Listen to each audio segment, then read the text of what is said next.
This is exhilarating. Get excited.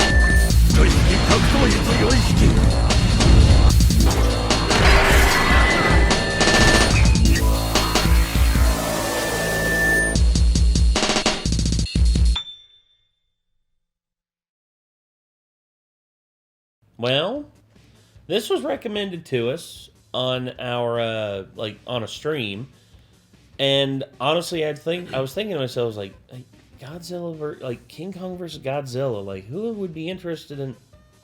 Wait a minute. Literally everybody.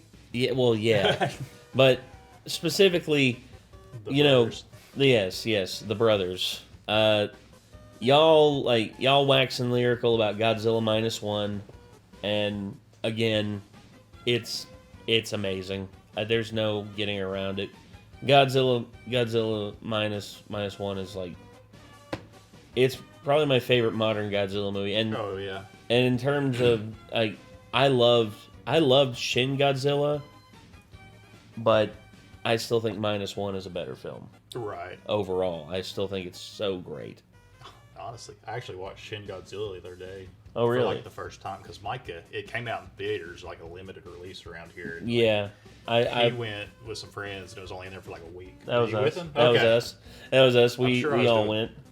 Yeah, we all went. I was probably working. Yeah, and we all went, and it was, gosh, it was so much fun. It was craziness. What did you think of Shin Godzilla?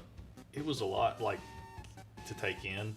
Mm-hmm. They needed to do something, and they took it in a really unique direction. Mm-hmm. But fortunately, I just hit play because it's streaming on Max now. Yeah. And fortunately, it was dubbed. Just because there's so much going on there, I wouldn't have been able to keep up with the characters and the dialogue and everything. Yeah, we watched it subbed, and it was a lot to lot to take in. Like if you blink, you'd literally miss something. Mm-hmm. But the atomic breath scene and the music accompanying it, after the B-2 bombers drop bombs on him, and just that him his eyes just the things going over his eyes, and then his jaw splitting up. I was like, no, gross looking. Yeah, but I did like the music. I felt like the music evolved, the theme as he evolved. Shiro Sagesu, he's like the guy that directed the film, Hideki Anno. Shiro Sagesu is his go-to composer, and they've been working together for years. They did the Evangelion series together, and that's one of my favorite anime series ever. And Shiro Sagesu, his music is just so he's really good about conveying emotion. For me, there's Persecution of the Masses is probably my favorite off that album. That's the main theme of Shin Godzilla. But the music, whenever the atomic breath scene happens, I was just completely taken aback by it. And I want that soundtrack on vinyl. If I'm able to get it on vinyl, I would love that. Because I'm building up a vinyl collection back there. I actually just went and got some more the other day, and got some Aretha Franklin, Molly Hatchet, and a few others just to have. I saw them on discount at the local record store, and I'm just like, I can't not grab these. But King Kong versus Godzilla is a weird one, because now with the Godzilla versus Kong, or Godzilla and Kong New Empire, Buddy cop. Yeah, basically that's what it's evolved into. And I like certain ideas of the MonsterVerse and all that. Kong Skull Island was a lot of fun. I liked it. Godzilla 2013 had its moments where it was amazing, but again, just some of the choices I wasn't as much of a fan of. And then Godzilla King of the Monsters, I thought was a step in the right direction, but it focused way too much on that subplot with the mom.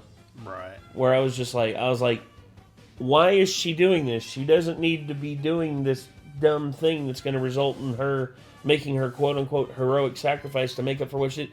Bro, Be there for your daughter. Right. You don't got to make a heroic sacrifice because only I can make it. No! Stop it. Like, literally, you don't have to do that. Dude, you already had the heroic sacrifice. Dude, Ken Watanabe already made the heroic sacrifice. Right. I'm like, well, I was like, oh, bitch, you got to upstage Ken Watanabe, dude. Plus, the dude had a strong connection with Godzilla because he'd been tracking Godzilla longer than she had. And he had that special moment where he was there with Godzilla at the end, or at the end with him, and he was just like it just like that moment between them. It was like, damn, it was really heartfelt. And then she had to ruin it. It was like, thanks, well done. And then Godzilla vs. Kong was just, I would say that one was probably like in terms of like balancing out the story and like the action and all that. I think they did a great job with it. But here's the problem with like a lot of this big action. It doesn't feel like, I don't feel the gravity of it as much as in something like Pacific Rim. Pacific Rim, I mean, Guillermo del Toro just was really good about portraying size and scale and making you feel how big these things are. Whereas Godzilla vs. Kong, the fight scenes were really good and really creative, but it was just one thing after another of just like them doing all this. But eventually it stops feeling like an epic big kaiju fight and instead starts feeling like a video game. I kind of get that. And there's nothing wrong with that. And if that's what you're in for, cool. But me, I would just like something that portrays the scope and scale a lot better. And then, Godzilla Kong, the new Empire. I mean, there's a lot I liked in that, but I think it was a step back from Godzilla vs. Kong. Kinda, but I'll riffing off of that. I think it's kind of intentional too. So Godzilla vs. Kong, I liked it because they made Kong is clearly more intelligent than Godzilla, but they didn't make it Godzilla an idiot. No, like it was still an intelligent being and knew to like supercharge the axe and everything. But that movie is Gremlins. Godzilla x Kong is Gremlins 2. Like it knows it's a better movie and doesn't care and just gives you the bird the whole movie and it's just non-stop action. Kind of, yeah. Like, in which, and I was fine with it. I get that, and in all honesty, going with like Godzilla and like the original kaiju, what's her name? The ice giant one. I can't remember what they called her. But then there was It'll come to me. But there's Scar King, the more orangutan look, or the more like orangutan looking one who used the spine whip, which I thought was a really cool thing that had the blade on the end of it. I was like, ooh, okay, I see what they're going for. Also him like pointing out Kong's false tooth and laughing about it. He's like I was like he's demeaning him and trying to make him look not as big and bad. And honestly, there's parts of it I like, parts of it I really like, and then there's parts I'm scratching my head just like, what was their route of thinking here? What they were trying? I wonder what they were trying to 100% show here and make you feel with this moment. But I still liked it. It was a good movie to go into and just like enjoy the ride, popcorn, Yeah, and there's nothing wrong with that. The only thing, like, I also felt like they were more King Kong movies that Godzilla was in. Yeah. They were a little Kong heavy. Well, yeah, because Kong has the connection with like the child and all that. And then of course Godzilla, the thing with Godzilla is a force of nature. As far, because that's my portrayal of Godzilla that I really like, that he's a force of nature that rebalances the playing field to keep the status quo on Earth. Now, in the original, he's a force of nature that just literally is the consequence of like humanity's like reach into the atomic realm with like atomic bombs and all that. That was the original like meaning behind Godzilla. Yeah, like, Godzilla. So that was like Godzilla was anti-war, the consequence. like negativity. Yeah, where I think Godzilla -1 was like a pro-humanity. I agree with that. Anyway. But yeah, we've jabbered on enough about this. So, oh god, I can already see you down in the comment section Wearing out the comments already. Like video starts at la da da. Well, here we go, ladies and gentlemen. Let's let me move that over a little bit. There we go. And here we go. This is Brandon's cult movie reviews: King Kong vs. Godzilla, Part 1. Let's see. Isn't there a big movie out this month I should do a tie-in video on? Maybe. Oh, I know. Coming to America. That means I should review the first movie. You must be out of your goddamn mind! What do you know from funny, you bastard? All right. All joking aside, I think I know what movie you want me to do. Godzilla vs. Kong is coming out, so it's about time I did the original. See, aren't you glad I waited to do another Godzilla movie?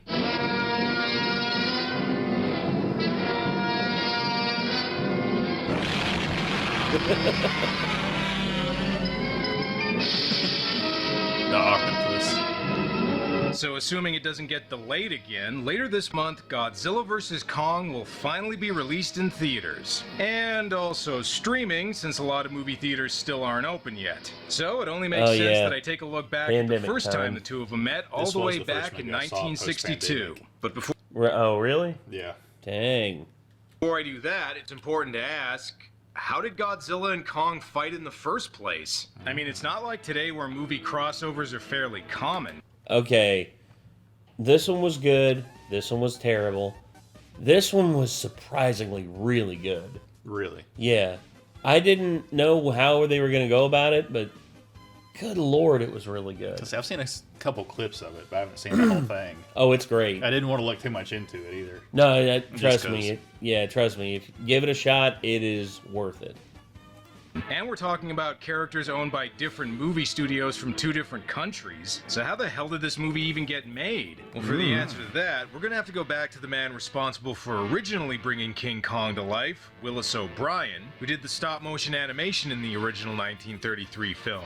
In the early 60s, O'Brien had a concept for a movie called King Kong Meets Frankenstein. But rather than the traditional human-sized Frankenstein, this one would be a creature Kong-size made from various sewn-together African animals, with the two monsters eventually battling it out in San Francisco. O'Brien made a story treatment and even some concept art for the project and shopped it around to various major studios, but none of them were interested. As a result, O'Brien's producing partner, John Beck, decided to take the idea to film companies overseas, eventually coming to the attention of Japan's Toho Studios. Toho liked the idea of Kong fighting another monster, but instead of Frankenstein, they wanted him to battle their own monster, Godzilla, instead. Because Beck had gone to Toho behind O'Brien's back, he agreed and ended up taking all the credit for O'Brien's idea. Man. That's crappy, dude. Come on. Now, having Godzilla and Kong fight sounds good on paper, but there's a bit of a problem, namely the size and power difference between the two of them. Remember, in the original 1933 movie, Kong's only about the size of a T-Rex, and at the end he gets killed by a few biplanes with machine guns. Meanwhile, Godzilla's as big as a skyscraper and is practically indestructible, so they're kinda in different weight classes here. Not to mention Godzilla has his atomic breath while Kong doesn't have any special powers, so if the two of them ever did fight, it'd be over pretty quickly.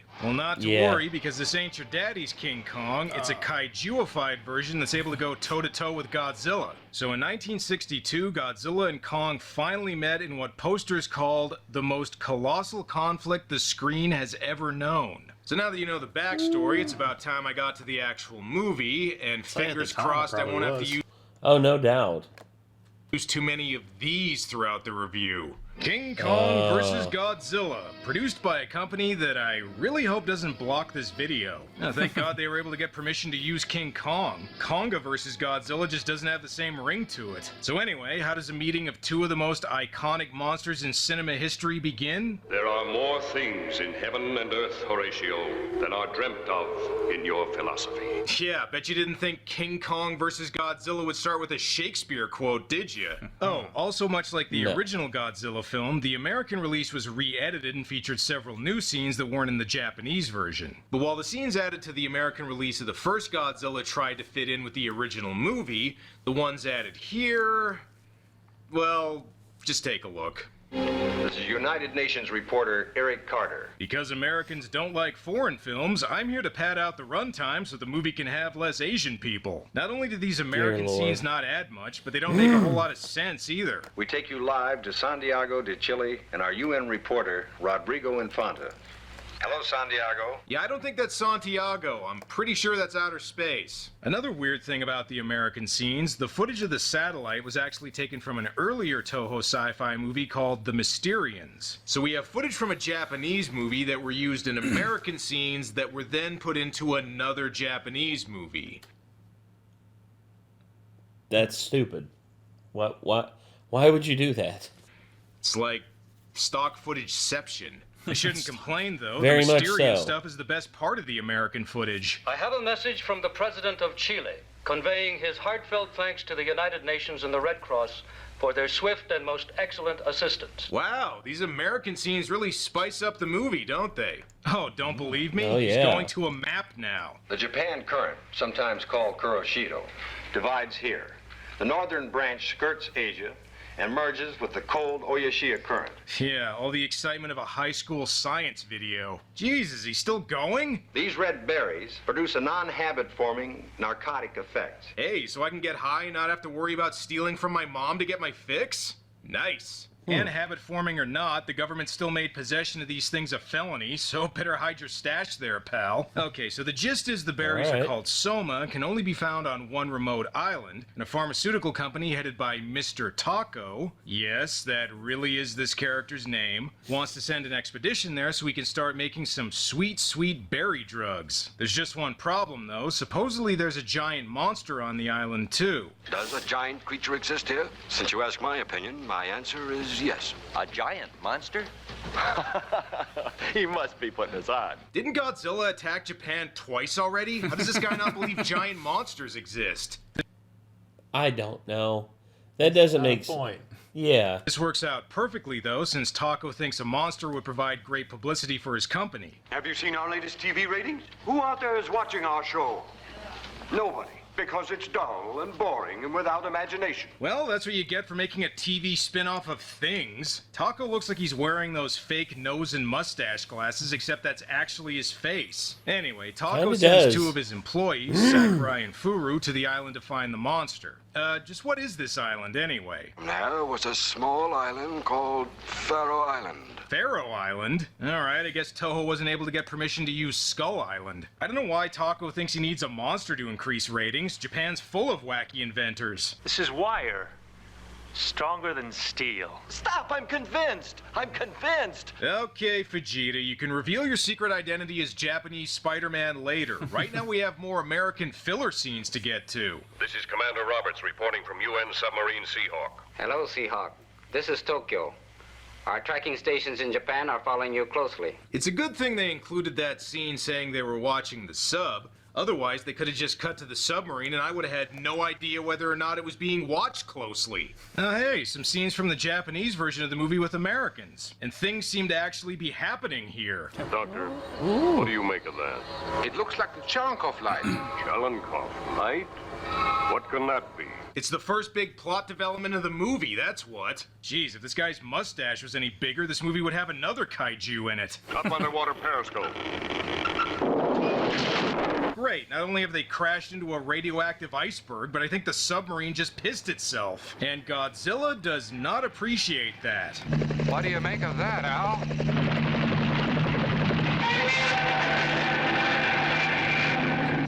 Godzilla! So if you're wondering why Godzilla's breaking out of an iceberg, it's because he was encased in ice at the end of the previous movie, Godzilla Raids Again, which makes this one of the only movies in the original Godzilla series to actually have some continuity to it. Well, sort of. The world is stunned to discover that prehistoric creatures exist in the 20th century. Again, isn't this like the third time Godzilla's appeared? You really shouldn't be so surprised at this point. No. First time would be a shock. I mean, you know, seeing a giant lizard, a giant reptile up on land and all that, and literally destroying buildings. Who could forget that? Apparently Japan. I don't know. Do you think they could keep it contained and shadow ban it since Japan's just an island nation? Maybe. Because, I mean, this is going on in 62, right? Yes. So I don't recall getting, like, it'd be hard for information to get from Japan translated into America. That's fair.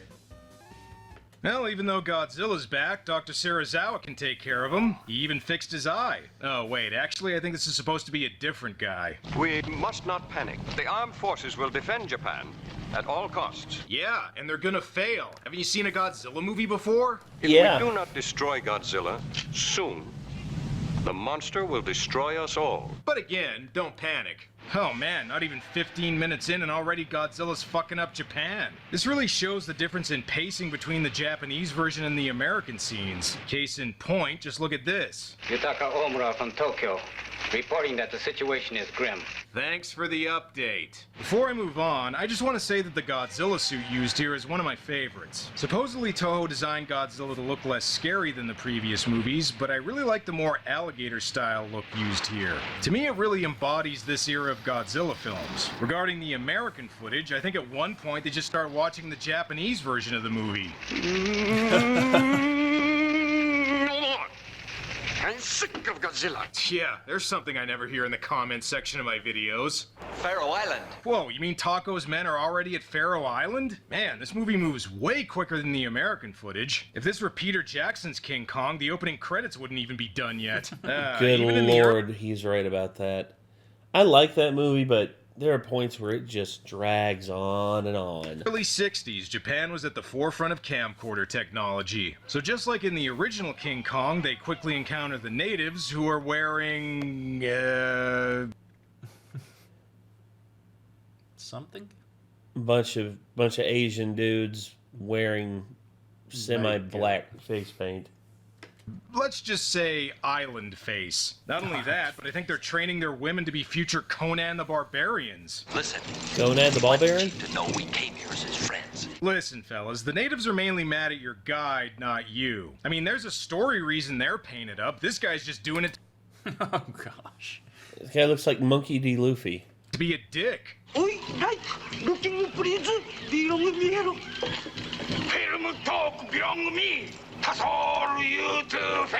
I know a way to convince the natives. Show them some Japanese music. And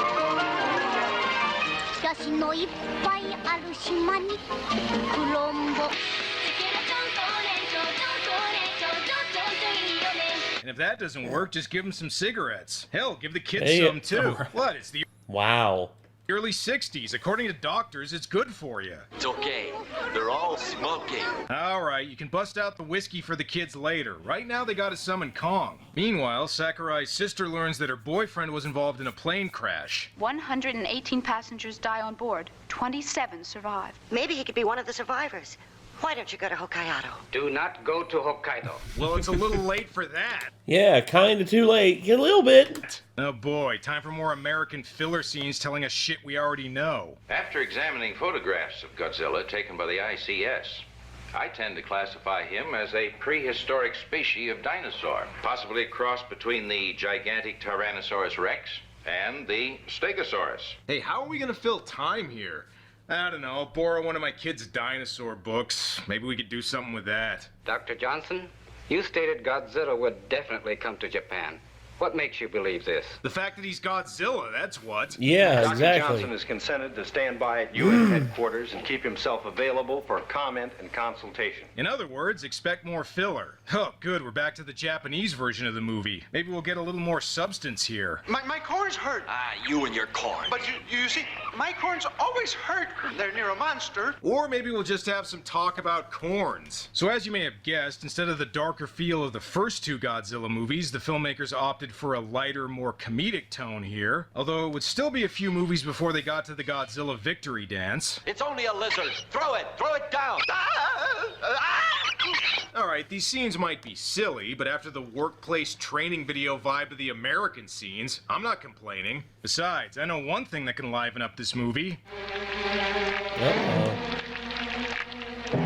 That's right, some good old Japanese tentacle action. Stupid Japanese special effects. That real octopus looks totally fake. Here's a bit of trivia. Rumor has it that after filming was done, effects supervisor Eiji Tsuburaya had an octopus used in the scene for dinner. So in this case, you could say animals were harmed after filming. There's even some stop motion here too, although it's not quite Ray Harryhausen level. Actually, considering the first Godzilla film took inspiration from the beast from 20,000 Fathoms, I wonder if this part was an homage to It Came From Beneath the Sea. It's also here that we get our first look at Kong, and, well, let's just say I don't like the suit they used for him as much as Godzilla's. Gotta admit, though, it's not the worst I've seen on this show. It's a hell of a lot better than the one from Ape, that's for sure. Toho apparently liked the idea of an ape monster fighting a giant octopus so much they reused it in War of the Gargantuas.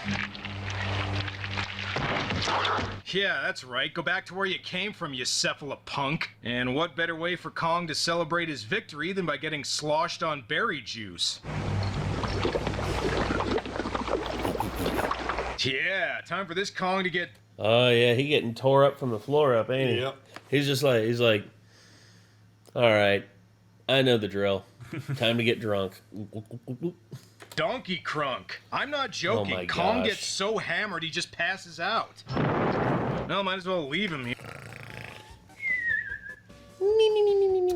So this is one of the biggest pet peeves of like, the Peter Jackson movie, is because that's an awful lot of dead weight to move. Yes, it Peter is. Jackson, there's like no way they could have done it. Nope. Or like alluded to it or brought the equipment in, and it just like cuts and you're back in the States. Yeah, this they show New him strapped York. to a raft full of dynamite. Oh and my then crap God. happens. And Yeah. Man. Continuity, man. I mean, and logic. It's like movie writers are just like, what's that? We don't need that. Here, no way we could fit him into a cab anyway.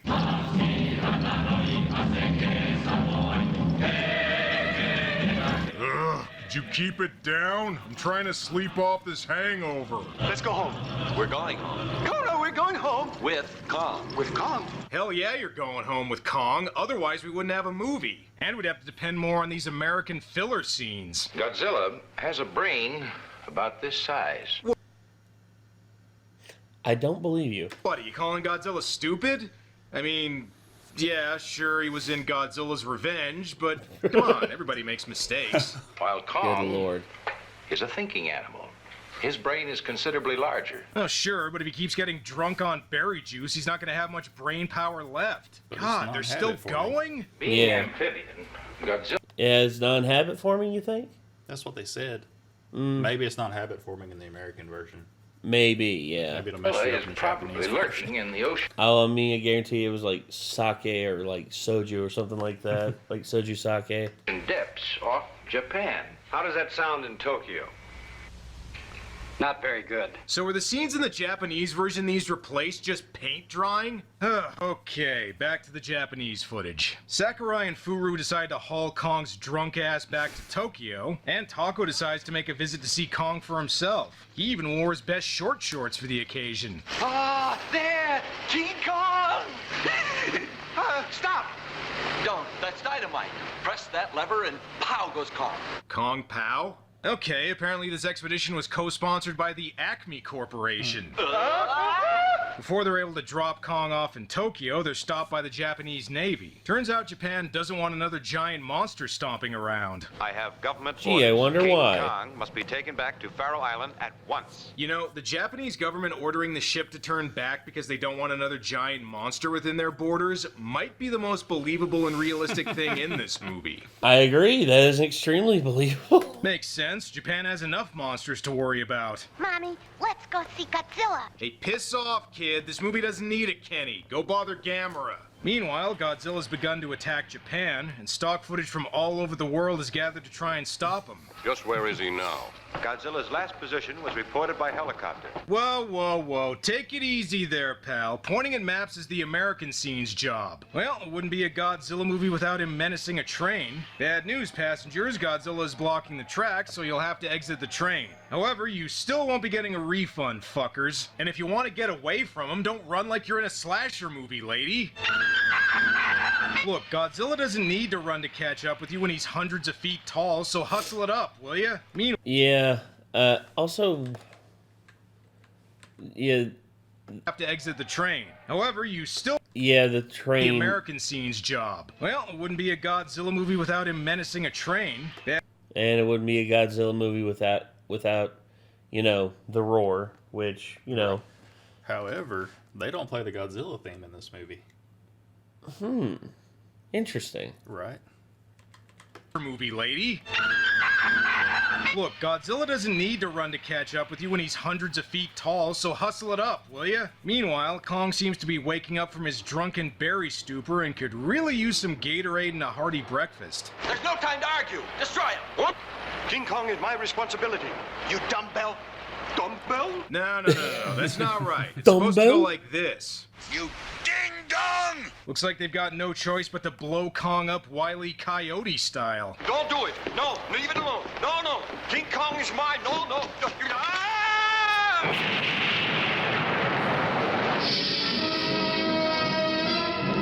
Short movie.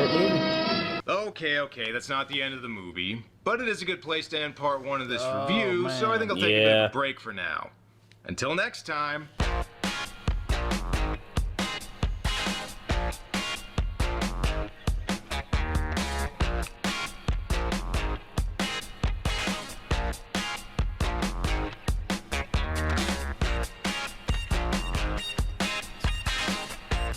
Well. Oh. A little bonus here at the end.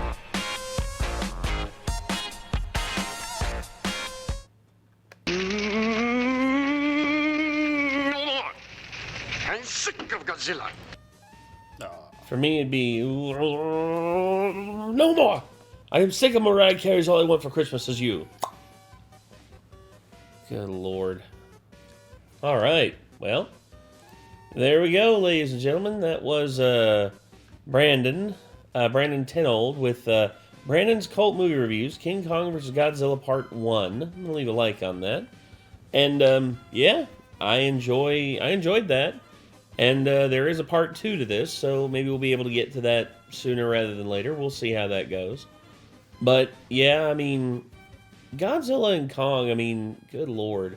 There's just so many, like, there's so many things, like, about in the background about this film. I didn't realize that, you know, bro literally got his idea stolen from him. Right. That's so crappy, man. Like, why would you do that to your friend? And, of course, Toho, I'm surprised Toho allows this to stay up, because Toho, they're one of the worst about fair use. They don't care. Right. They literally do not care. Alright, well, anywho, I gotta go use the restroom real quick, but before we go, just wanted to say to everybody, I guess, thank y'all so much for tuning in, and anything you like to add there, Caleb? Hopefully we'll see him in Part 2. Yeah, we'll see. Can't leave me hanging like this. I don't plan on it. I don't plan on it at all. We'll see. But anyway, everyone, thank y'all very much for tuning in. So until next time, I'm Nate. And I'm Caleb. Y'all be good people. Take care of yourselves. Peace.